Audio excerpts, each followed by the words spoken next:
Hello everyone. Let me ask you a question. Have any of you ever written or heard of a eulogy?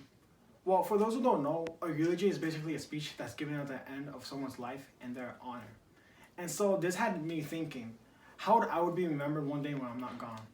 And so to bring this to the main idea of what I want to talk to you about is I want to talk about three words that I personally think describe me.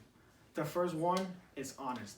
I think I'm an honest person I am an honest person because it's the most efficient thing and the best thing to do in your life.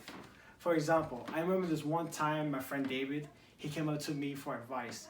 Nothing was going on his way in his life, and every time someone told him something, it was always a lie to make him feel good about himself. But you know what I did instead? I told him the truth. You're doing things that aren't benefiting you, and I just told him how it is. Even though he didn't like it, later on, he came back and thanked me. I'm honest because if you're honest with other people, it just helps them and improves their life. So another word that describes me is optimistic. I'm optimistic because I don't like to just be pessimistic and look at the negative things. I like to think of the potential. I remember this one time I was working on this project with a friend of how to get an egg to land on the floor without cracking safely. We kept trying over and trying over and trying over again. Failure and failure and failure. Instead of letting all those failures get to me, let's think of the opportunity that there is and look on the bright side.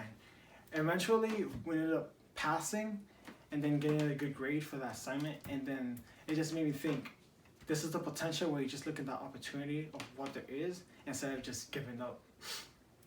And so the last word I think describes me is polite. Other people in my life describe me as polite, and when I think about it, I think so too. Like, I remember in my past, I had people not treat me with respect or the way that I wanted to be treated, but I don't really let it faze me. I decided to treat them back with love, positivity, and just treat them the best way that I can. And I do this because when you're polite with other people, you don't let the negativity get to you, but you just help them the most. And so when I decide to be polite, it's just overall, it makes me feel like a better human being. Like, if for some reason, it feels like the aura around me and it's just in the universe and helping other people. And so when I say these three words, honest, polite, optimistic, it might not be much, but that's how I feel like describes me. And so let me ask you, how does that describe you as a human being?